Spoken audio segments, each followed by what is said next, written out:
तो आज एक बेहद इम्पोर्टेंट टॉपिक पढ़ेंगे हम। ठीक है। तो हेलो एवरीवन, आज उपाय की ये 8th क्लास है मॉडर्न हिस्ट्री की। और हम लोग 1857 के रिवोल्ट तक आ गए हैं। तो आज हम पढ़ेंगे रिवोल्ट ऑफ 1857, 1857 की क्रांति। और जानेंगे कि क्या कारण रहे थे कि अचानक से अंग्रेज़ों के खिलाफ बगावत स्टार्ट हो गई, और क्या कारण रहे थे कि ये बगावत बाद में फेल भी हो गई, और फिर बाद में आज़ादी की लड़ाई में इस बगावत का, इस रिवोल्ट का क्या यूज़ रहा। इसके बारे में आज हम लोग पढ़ेंगे। तो काफ़ी इम्पोर्टेंट क्लास है, और आगे की भी कुछ चीज़ें इससे जुड़ी हुई रहेंगी, आगे की क्लासेस की कुछ चीज़ें इससे जुड़ी रहेंगी। और इस तरह से मानते हैं कि ये आज़ादी की पहली बड़ी लड़ाई थी। ठीक है। तो इसलिए इसका इसका इम्पोर्टेंस इतना ज़्यादा हो जाता है। आप लोगों ने जब भी आप स्कूल्स में होंगे उस टाइम पे ज़रूर से इसके ऊपर क्वेश्चन किया होगा आप लोगों ने कि 1857 रिवोल्ट के क्या मेन कॉजेज़ थे, क्या क्यों वो फेल हो गई, कहाँ से वो स्टार्ट हुई थी।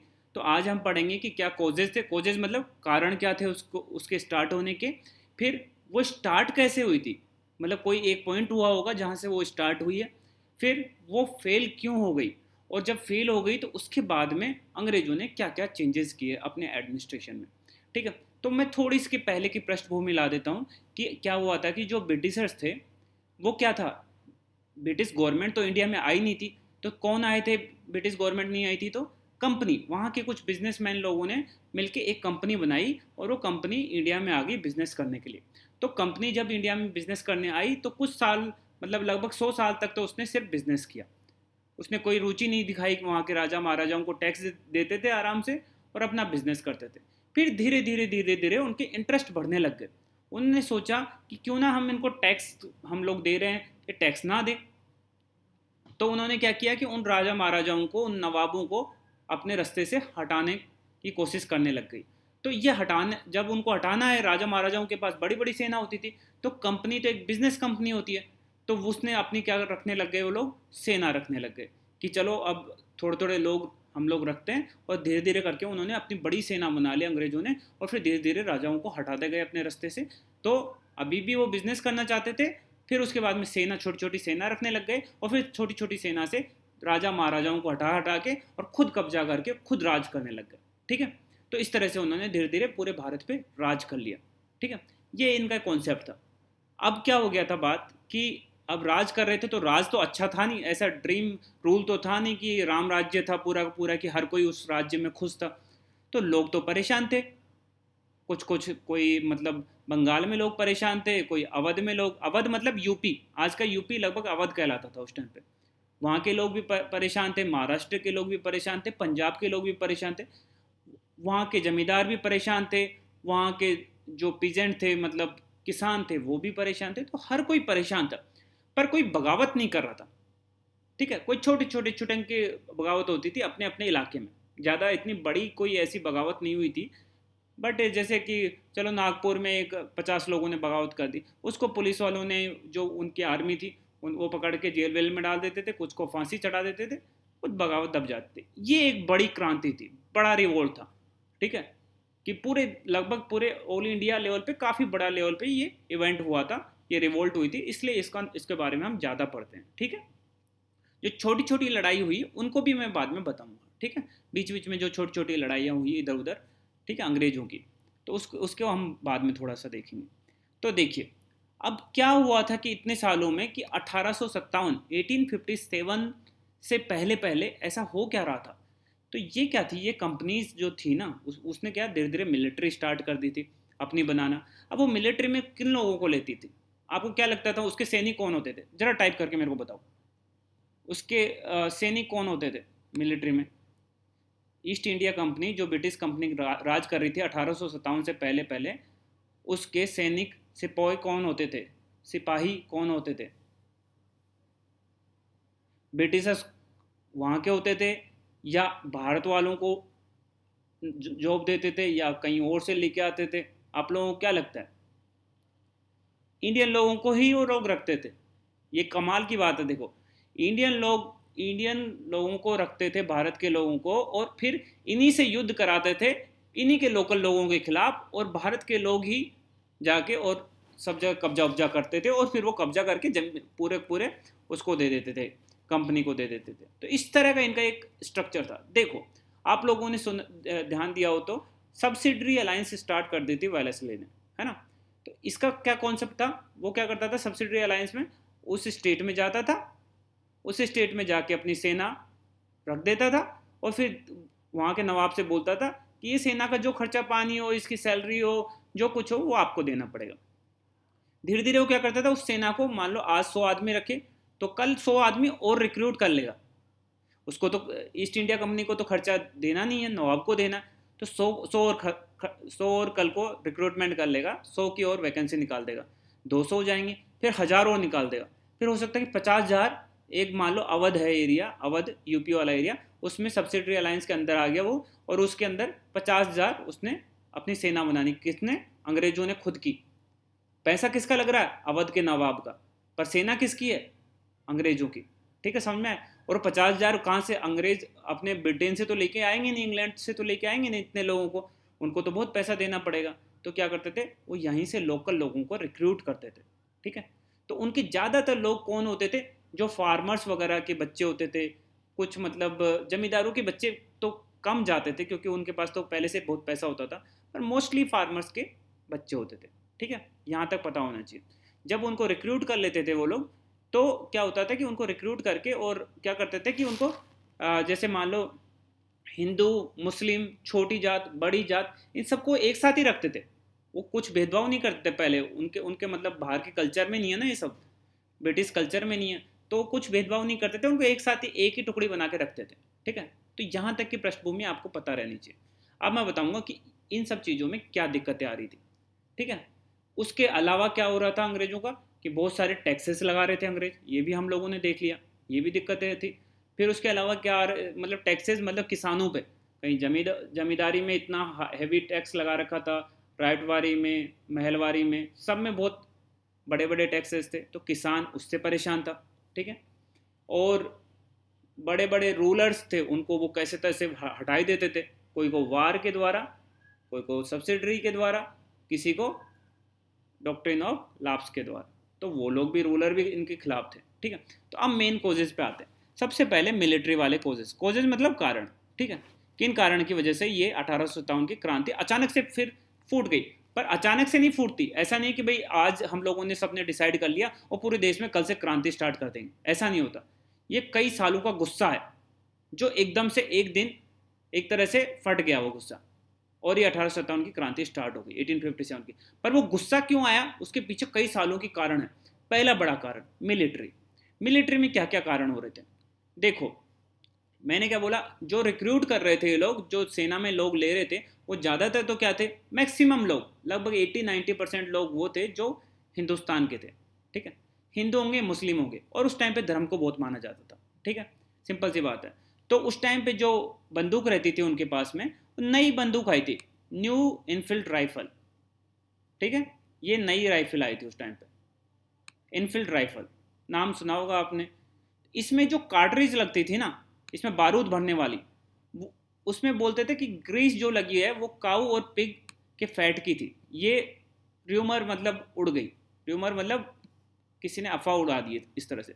देखो मैं नीचे बताऊंगा आपको एक तरह से, ये देखिए, यहाँ देखिए, ये नई इनफील्ड थी, 1853 में ये नई इनफील्ड आई। ठीक है, इसमें जो कार्ट्रिज है, ठीक है, ये कार्ट्रिज है, ये देखो ऊपर से पूरी सील्ड है ऐसे, और इसके अंदर एक्चुअली में पाउडर भरा रहता था। ठीक है, ठीक है, और इसको क्या करते थे, मुंह से इसको हटाते थे, ऊपर वाले पोर्शन को, जैसे ये हटा रहे हैं यहाँ पे, मुंह से हटाते थे, और फिर इसके अंदर, नली के अंदर इसको भरते थे बुलेट के साथ में। ठीक है, और जब इसको हटाते थे, और फिर ऐसे ये जो इनके हाथ में रहता था ना, ये रोड, रोड से आपने देखा होगा पुरानी मूवीज में, इसको ऐसे ठोकते रहते थे जब तक वो पूरी ऐसे मतलब कड़क नहीं हो जाती वो बारूद बुलेट के साथ में। ठीक है, और क्या होती थी, बुलेट तो डायरेक्शन देती है और बारूद क्या होता है, फटता है एक तरह से।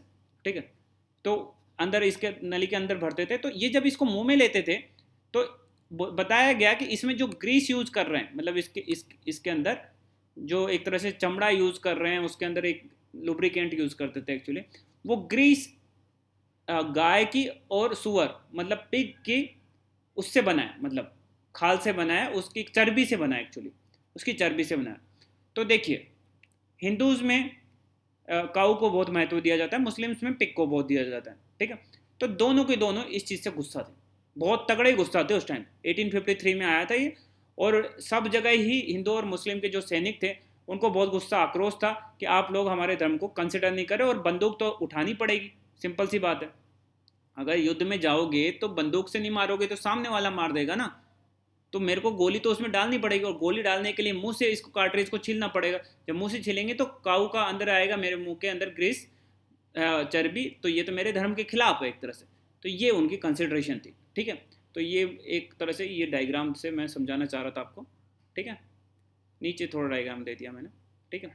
तो ये उनकी आस्था के खिलाफ था, ठीक है, ऑफेंसिव था इनका, ठीक है।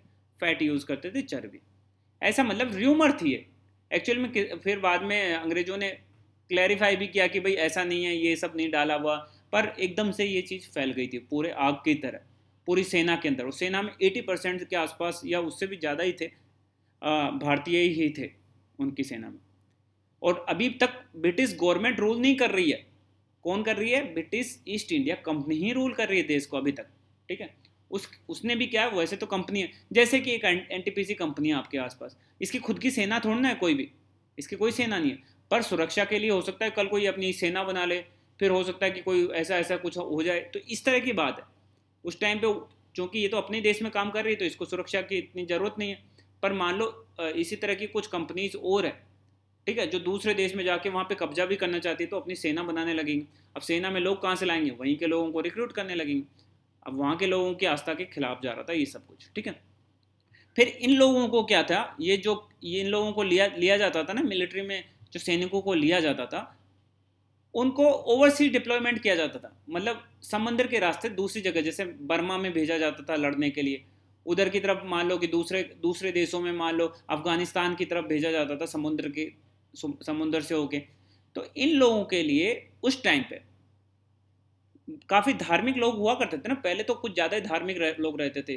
तो इनके लिए ओवर मतलब समुद्र को क्रॉस करना, मतलब समुद्र से जाना इनकी आस्था के खिलाफ था। हिंदूज में एक बिलीफ थी कि समुद्र से क्रॉस होके नहीं जाना, कहीं पे भी जाना। पर ये ओवरसीज डिप्लॉयमेंट मतलब बाहर बाहर उनको लड़ाई के लिए भेजना, तो अंग्रेज तो भेज देते सेना, तो पर इनको इनके आस्था के खिलाफ था। तो जो भी जाता था ना, फिर वो छुट्टी पे गाँव वाँव आता था, और सैनिक तो गांव में पता चल जाता था ना ये समुद्र पार करके दूसरी जगह लड़ के आया है, तो उसको गांव से निकाला कर देते थे ऐसे। एक एक एक सैनिक था, मेरे को नाम याद नहीं आ रहा, उसने तो सुसाइड भी कर लिया था। काफ़ी उस टाइम पे ये बात हुई थी, पॉपुलर हो गई थी कि भाई, तो इसलिए लोग इस तो सैनिकों के अंदर गुस्सा था। देखो अब वो नौकरी भी नहीं छोड़ सकते, पैसा नहीं है, क्योंकि उनके गाँव में तो क्या, उनके जो पापा थे उनका जो क्या था, जो भी फार्मिंग वगैरह थी वो तो एक तरह से उनके पास फार्मिंग में तो कुछ बचा ही नहीं था। अब उनको कुछ कमाना भी था, तो उनको रहना भी पड़ता था, और ये सब यातनाएं भी झेलनी पड़ती थी। फिर उनकी सैलरीज में भी बहुत डिफरेंस था। सेम रैंक पे एक सिपाही अगर अंग्रेज है और एक सिपाही भारत का था, तो अंग्रेज को बहुत ज़्यादा सैलरी मिलती थी, और भारतीय को बहुत कम मिलती थी। ना फैसिलिटी मिलती थी, ना कुछ सैलरी उनके बराबर मिलती थी। फिर बीच बीच में इनके क्या सेमिनार वगैरह लेते रहते थे ये अंग्रेज, तो इन इस तरह के क्रिश्चियनिटी पे इस तरह के सेमिनार लेते थे, तो उनको लगता था कि हमारा कन्वर्जन करा देंगे, धर्म परिवर्तन कराने वाले हैं लोग, तो इसलिए भी इनको डर लग रहा था। फिर लगातार ह्यूमिलेशन होता रहता था ब्रिटिश ऑफिसर्स।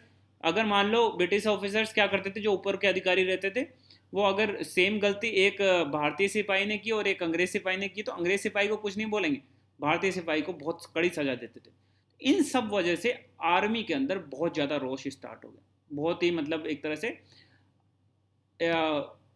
बगावत वाली चीज़ें आने लग गई। अभी तक बगावत नहीं किया, बस अंदर रोष था, है ना, फटना बाकी था, अंदर आक्रोश बहुत था, ठीक है। तो ये तो हो गया मिलिट्री में बात, कि ये मिलिट्री में ये सारी वो चीज़ें थी कि भाई मिलिट्री में क्या क्या प्रॉब्लम थी, ठीक है। उसके अलावा और दूसरे क्या कारण हैं कि 1857 की क्रांति फूटी एक तरह से, है ना, 1857 की जो रिवोल्ट है वो स्टार्ट हुई, और दूसरे क्या कारण है, देखिए ये मैं बता भी चुका। पॉलिटिकल, आपको पता है ना पॉलिटिकल क्या होता है, मतलब किसी चीज़ को एक तरह से राज करना, जनता पे राज करना, उसको पॉलिटिकल कॉजेज बोलते हैं। पॉलिटिकल मतलब क्या बोलते हैं, पॉलिटिकल वो क्या बोलते हैं इसमें, हिंदी में या मराठी में क्या बोलते हैं, तो एक तरह से उसमें तो पॉलिटिकल कारण या उसके कोज क्या क्या हैं कि भाई उन्होंने क्या किया कि बहुत सारे राजाओं को हटाना स्टार्ट कर दिया, ठीक है, राजनीति एक तरह से, हाँ राज कर रहे हैं तो राजनीति होगी, है ना। तो राजनीतिक कारण क्या क्या है, पॉलिटिकल कॉजेज क्या क्या है, तो इन्होंने क्या किया, डॉक्ट्रिन ऑफ लाफ ला के डलहौजी ने क्या कर दिया उस टाइम पे, बहुत सारे जगह को छीन लिया, सतारा, झांसी, नागपुर, संबलपुर, ये एरिया को क्या बोला कि डॉक्ट्रिन ऑफ लाफ लगा के और इन सब एरिया को लूट लिया। तो यहाँ के राजा महाराजा तो गुस्सा होंगे ना, देखो ये कौन है, कौन है ये, झांसी, है ना, झांसी लक्ष्मीबाई, ठीक है, झांसी की रानी लक्ष्मीबाई, ठीक है। तो इनके भी सेम देखो बच्चा बाप पीछे, पर नहीं माने ये लोग, बोले नहीं दत्तक पुत्र को नहीं ले सकते, सिंपल बात है, हम आपका राज पे कब्जा करेंगे। तो ये भी गुस्से में थे सारे के सारे राजा, इनको जिनको भी हटाया था। फिर एक नाना साहिब थे, नाना साहिब के बारे में आप लोगों ने नाम सुना होगा, मूवीज वगैरह में आते हैं कई बार, कई मूवीज में, पुरानी मूवीज में दिखाते थे इनको। पर आप इसके बारे में सोचिए, देखो लास्ट लास्ट पेशवा कौन था, पेशवा बाजीराव टू था, हमने क्वेश्चन भी दिया था। उसने क्या किया था, एक बच्चे को अडॉप्ट कर लिया था, गोद ले लिया था, उसका बच्चा नहीं था। वो कौन था, नाना साहेब। अब क्या था कि पेशवा ही तो खत्म कर दी थी इन लोगों ने, पेशवा वैशवा कुछ फंडा नहीं है, इन्होंने खत्म कर दिया था थर्ड बैटल के बाद, third battle of Anglo Mysore war, है ना, उसके बाद में इन्होंने पेशवाई तो खत्म कर दी थी। पर फिर भी क्या करते थे, जिनको भी हटाते थे ना, उनको एक तरह से छोटा मोटा वो दे देते थे कि पेंशन वगैरह दे देते थे, थोड़ा बहुत पेंशन ले जाओ, तुम जाओ यहाँ से। तो इनको अंग्रेजों को भी थोड़ा सा ये रहता था कि अगर हम लोगों ने इनको कुछ भी नहीं दिया तो ये गरीब हो जाएंगे, जनता के बीच में जाएंगे, जनता में आक्रोश आएगा, और जनता पता नहीं हमारे खिलाफ, अंग्रेजों के खिलाफ कुछ ना कुछ मतलब बगावत ना कर दे, इसलिए उनको थोड़ा खुश करने के लिए थोड़ा बहुत पेंशन वगैरह देते रहते थे। तो अब देखो बाजीराव तो निकल लिया, है ना, उसके बाद में उसने जो अपना सन अडप्ट किया था नाना साहेब, उसको पेंशन मिलती थी। पर इन्होंने क्या बोला बाद में अंग्रेजों ने कि तुम तो अडप्टेड हो, डॉक्ट्रिन ऑफ लॉस है ही, हमने लागू कर ली, तो हम आपको पेंशन देना बंद करेंगे। तो इनकी इनकी पेंशन रोक दी। तो ये नाना साहिब भी बहुत गुस्सा थे कि मेरी पेंशन रोक दी। आजकल अपने गाँव में देखो, कोई अगर वृद्ध लोग हैं तो उनकी अगर पेंशन रोक दो तो कितना गुस्सा हो जाएंगे, सेम इसी तरह का इनका कॉन्सेप्ट था। फिर अवध को भी इन्होंने अनेक्स कर लिया था माल एडमिनिस्ट्रेशन 1856 में। तो वो कि भाई तुम निकम्मे हो, तुम कुछ रूल ठीक से नहीं कर पा रहे, तुम्हारा राज भी हम लोग ले लेंगे। देखो ये किस किस तरीके से अंग्रेज हथियाते थे, ठीक है। तो ये लोग भी गुस्से थे। तो मतलब ये सारे के सारे राजा महाराजा जो भी जहाँ जहाँ के थे, उनको कुछ ना कुछ तरीके से ये हड़प रहे थे राजपाट। तो ये लोग भी गुस्सा थे, ये भी एक मौका ढूंढ रहे थे कि कहीं ना कहीं से एक मौका आ जाए, हम लोग इनको हटाएंगे अंग्रेजों को, ठीक है। फिर इकोनॉमिक कॉजेज, आर्थिक क्या कारण हो सकते हैं। एक गरीब आदमी के तो क्या पॉलिटिकल और इनसे तो कोई मतलब नहीं है, उसके तो आर्थिक कारण ही होंगे।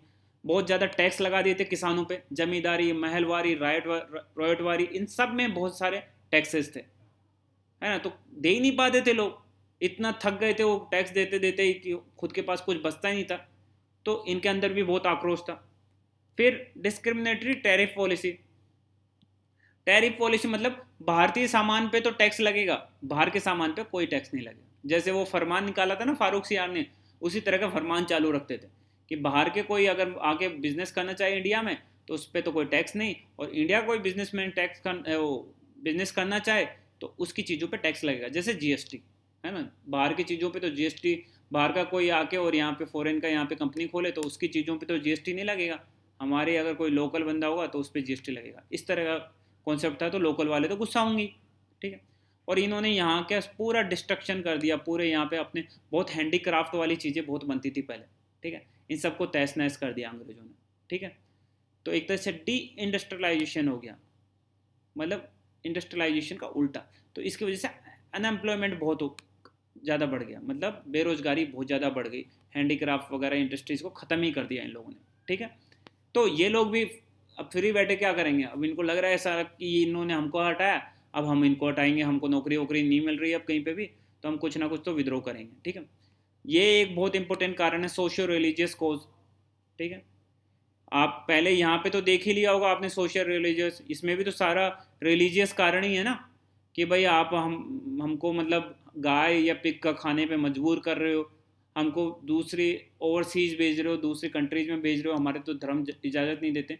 और क्या धार्मिक कारण थे कि देखो ये कितने अच्छे कानून बनाए थे इन्होंने, एंटी सती रिजोल्यूशन और विडो रीमैरिज एक्ट।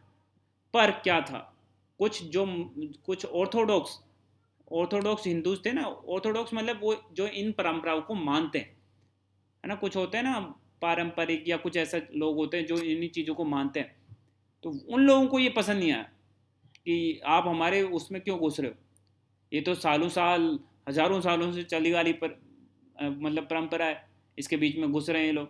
तो ये लोग भी नाखुश हो गए। इन्होंने अच्छा काम किया अंग्रेजों ने ये सब हटा के, पर फिर भी बहुत सा तबका था जो इस चीज़ से गुस्सा था। जैसे कि आप बताओ, अभी आज आज क्या है, आज बहुत सारे कानून हैं इस तरह के, जैसे ट्रिपल तलाक आया, सपोज करो, तो ट्रिपल तलाक आया तो किसके लिए, कि अच्छा है ना, वुमेन के लिए तो अच्छा है कि ट्रिपल तलाक नहीं होना चाहिए, एक पूरा कानूनी व्यवस्था होनी चाहिए। ठीक है, मोदी गवर्नमेंट उस चीज़ को लेके आई। ठीक है, बट मुस्लिम में एक तबका ऐसा भी होगा जो उसके खिलाफ होगा, कि तुम क्यों मेरे हमको डिस्टर्ब कर रहे हो, हमारे धर्म को। ठीक है, सेम हिंदूज में भी ऐसी ही चीज़ है। ठीक है, हिंदू में क्या पर्दा प्रथा है, या पर्दा प्रथा एक चीज़ है, तो अगर कानून निकाल दे कि पर्दा प्रथा की नहीं होनी चाहिए, तो क्या करेंगे, हिंदू के कुछ कुछ लोग ऐसे होंगे कि भाई नहीं, पर्दा तो लगना चाहिए, हम हमारे ही है, हम हमारा मतलब धर्म बोलता है ये सब चीज़ें। तो ये सब इनके था, मतलब कुछ लोगों के होते ही इस तरह की मैंटेलिटी, जो सही नहीं है बट थी तो उस टाइम पे मैंटेलिटी। फिर बहुत सारी जगह कन्वर्जन भी होता रहता था, क्रिश्चियनिटी में चेंज करवाते रहते थे कुछ लोग आके, तो सब लोगों को डर भी लगता था कि हमको एक क्रिश्चियन बना देंगे। इन कारणों से देखो कितने तगड़े कारण हैं ये, इन वजह से सब लोगों में आक्रोश था। किसान में क्यों था, क्योंकि उससे बहुत सारा टैक्स लिया जाता था, उसको फोर्सफुली एक तरह से उसको क्या नाम है, मतलब उसकी ज़मीन हड़प ली जाती थी, ये सब किया जाता था। उससे ऊपर कौन, कि ऊपर ऑर्थोडॉक्स हिंदूज क्या कहते, मतलब ऑर्थोडॉक्स मतलब पुरानी परंपराओं और उस सिद्धांतों को मानने वाले एक तरह से लोग, उनको क्या है, ये जो कानून लेके आए थे वो बोल रहे, उनको लगता था कि ये हमारे मतलब धर्म के अंदर घुस रहे हैं। फिर उसके अलावा राजा महाराजा क्यों परेशान थे, कि राजा महाराजाओं का बहुत सारों का इन्होंने हड़प लिया था राजपाट। और उसके अलावा जो सैनिक थे वो क्यों परेशान थे, क्योंकि सैनिकों के तो ये बताया था मैंने एक कारण पूरे के पूरे, कि इनफील्ड आई थी नई, रॉयल इनफील्ड नहीं, रॉयल इनफील्ड बाइक है, ठीक है, इनफील्ड। ठीक है, तो इनफील्ड नई एक तरह से बंदूकें आई थी, और समथिंग उनको उनके साथ डिफ्रेंशिएशन भी किया जाता था, सैलरी कम मिलती थी, है ना, इस तरह की चीज़ें हुई थी। ठीक है, तो इन सब कारणों की वजह से ये 1857 की रिवोल्ट स्टार्ट हुई। पर जस्ट स्टार्ट कैसे हुई, मतलब कुछ एक ऐसा आया होगा ना टर्निंग पॉइंट, जैसे हम लोग गुब्बारे में हवा भरते हैं, हवा भरते ही फूट जाता है क्या, उसमें हवा भरते रहते हैं, भरते रहते हैं, भरते रहते हैं, और एक ऐसा पॉइंट आता है जब उसकी कैपेसिटी खत्म हो जाती है, और उस टाइम पे वो फूटता है। ठीक है, सेम अभी तक इसमें हवा भर रही थी एक तरह से पूरे देश में, और एक दिन ऐसा आया जब ये चीज़ फट गई। ठीक है, ठीक है, तो ये चीज़, ये आक्रोश फट गया, तो इसको बोलते हैं 1857 की क्रांति। ये कैसे उस दिन हुआ क्या, तो इसके बारे में मैं बता रहा हूँ, कैसे हाउ रिवोल्ट स्टार्टेड। ये है मंगल पांडे जी। ठीक है, ये एक सिपाही थे अवध एरिया में, मतलब अयोध्या, जो अभी अयोध्या जिला है ना यूपी में, वहीं के रहने वाले थे। ठीक है, फैजापुर बोलते, पहले तो फैजापुर बोलते थे, अभी अयोध्या उसका नाम हो गया। ठीक है, तो वहाँ पे एक मतलब अपर कास्ट हिंदू थे। ठीक है, जिसको बोलते हैं ना ऊंची जाति के हिंदू एक तरह से। ठीक है, जिनको मतलब ऊंची जाति के हिंदू मतलब ब्राह्मण थे, तो मतलब एक तरह से अपने धर्म को बहुत मानने वाला इंसान थे। ठीक है, आप शकल से भी देख सकते हैं, ऊपर तिलक उलक लगा रखे हैं बढ़िया से। तो पर ये क्या किया कि ये मतलब परिवार की कंडीशन इतनी भी अच्छी नहीं थी, तो वो इस सेना में जाके सिपाही बन के भर्ती हो गए, और इनके एम्बिशन थे कि मैं सेना में बहुत ऊपर तक जाऊँगा। ठीक है, पर बैरकपुर छावनी में इनकी पोस्टिंग थी, बैरकपुर। ठीक है, पर क्या हुआ, हाई कास्ट ब्राह्मण। ठीक है, पर ये रॉयल सॉरी इनफील्ड राइफल आ गई, नई इनफील्ड राइफल, और इसको इनको भी बहुत दिक्कत आई इससे, बोले ये तो हमारे धर्म के खिलाफ हो गई, और इन्होंने कर दी बगावत। फर्स्ट पर्सन थे जो इन्होंने 1857 की बगावत की। क्या हुआ था, मार्च 29 1857 को क्या हुआ, फ्यूरियस पांडे प्लान्ड ए रिबेलियन अगेंस्ट ब्रिटिश रूल। इसने ब्रिटिश हुकूमत के खिलाफ बगावत बोल दी, अपने कुछ दोस्तों को भी बोला कि अब इनको हटाना है अपने को कैसे भी करके, और वहाँ पे जो ब्रिटिशर्स ऑफिसर्स थे उन पे कहाँ पे बैरकपुर की छावनी में अटैक करने लग गए, और फिर इनको पकड़ लिया गया और फिर पकड़ के इनको फांसी चढ़ा दिया गया 10 दिन के बाद में। ठीक है, पर इससे क्या हुआ, जैसे ही ये चीज़ खबर पहुंची कि ऐसे ऐसे वहाँ पे बगावत हो गई है बैरकपुर की छावनी में, वहाँ के सैनिकों ने बगावत कर दी और एक जने को फांसी भी चढ़ा दी, तो हर जगह सिपाही म्यूटिनी स्टार्ट हो गई 1-2 महीने के अंदर अंदर पूरे देश में। देखो पहले थोड़ा इन्फॉर्मेशन लेट पहुंचती थी, अभी की तरह व्हाट्सएप और फ़ोन तो थे नहीं, तो एक जगह कोई घटना होती तो 10-15 दिन ही लगते थे उसको पहुंचने में इधर से उधर, तो इतना आसान नहीं था वो इन्फॉर्मेशन पहुंचना, थोड़ा टाइम लगता था ठीक से इन्फॉर्मेशन पहुंचने में। तो सिपाही म्यूटिनी मतलब एक तरह से जो सिपाहियों की जो क्रांति स्टार्ट हो गई, जैसे पता चला कि एक तरह से वहाँ पे मंगल पांडे ने स्टार्ट कर दिया, उसको फांसी पे भी चढ़ा दिया गया, तो सब लोग सोचे कि अब इनको हटाना ही है। एकदम से इनका गुस्सा फट गया और यहाँ पे मेरठ की अब वहाँ पे इसमें क्या नाम है आपके बैरकपुर में तो सिर्फ मंगल पांडे ने किया, और लोगों ने फिर पीछे हट गए कि भाई नहीं नहीं ये इनको फांसी चढ़ा दी, हमको भी चढ़ा देंगे। पर पूरी की पूरी सेना ने जो एक एरिया की टुकड़ी ने मेरठ में सबसे पहले स्टार्ट किया। मेरठ की सेना पूरे वहाँ के ब्रिटिशर्स जो भी लीडर वो थे मतलब ऑफिसर्स थे, उनको मार मूर के वहाँ से भगा दिए उनको। फिर वो दिल्ली की तरफ पूरी सेना कूच करने लग गई, मेरठ के पास ही है दिल्ली, ठीक है, तो वहाँ से कूच करने लग गई। दिल्ली में कौन था, बहादुर शाह जफर, अंग्रेज मुगल एम्प्रर। आप बोलेंगे कि मुगलों का तो कोई राजा बचा नहीं था, हाँ नहीं बचा था, बस पेंशन पे जी रहा था, ये भी सबको पेंशन दे देते थे अंग्रेज, बैठा देते थे ऐसे ही। तो अब कोई राजा तो चाहिए, देखो सिपाही खुद से लड़ाई तो लड़ नहीं सकता, उसको तो हमेशा कोई राजा चाहिए। तो इन्होंने सोचा कि इसी मुगल वाला ये जिंदा है, अभी वो थोड़े बूढ़े भी हो गए थे, मैं उनकी फ़ोटो नहीं लगा पाया, ठीक है, तो इनको ही हम लोग अपना लीडर बना देते हैं। तो बहादुर साहब भी बोले कि ठीक है यार, मेरी हिम्मत तो नहीं है पर मैं बन जाता हूँ, तुम्हारा नेतृत्व करूँगा। ऐसा करता हूँ, मेरे बख्त खान एक कमांडर इन चीफ है, ये करेगा मेरी जगह लड़ाई बढ़िया थी, ठीक है।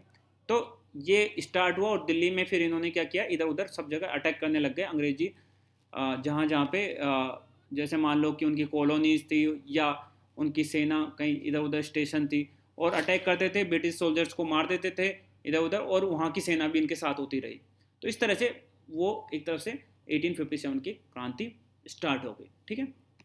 और दूसरे सिटीज़ में भी धीरे धीरे दिल्ली, फिर उसके बाद मेरठ में स्टार्ट हुई, फिर दिल्ली में स्टार्ट हुई, ऐसे दूसरी जगह पे भी स्टार्ट हुई। जैसे दिल्ली में उनका लीडर कौन बन गया, बहादुर शाह जफर, ठीक है, और बख्त खान उसका कमांडर इन चीफ।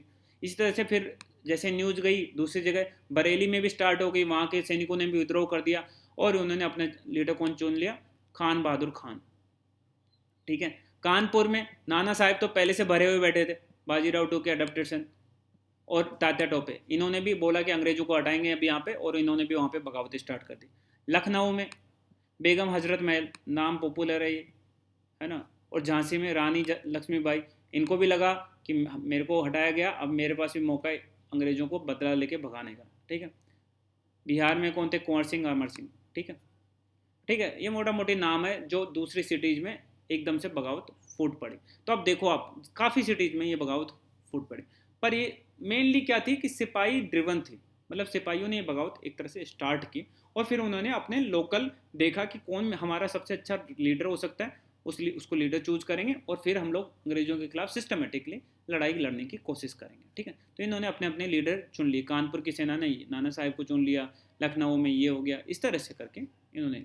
पर ये अल्टीमेटली सब जगह ये धीरे धीरे ये बगावत फेल हो गई, और भारतीय जो भी लोग थे वो मतलब अंग्रेज़ों के सामने एक तरह से पहले तो इन्होंने काफ़ी इनिशियली तो बहुत जगह को कैप्चर कर लिया था भारतीय सेना ने, भारतीय लोगों की जो भी सेना थे।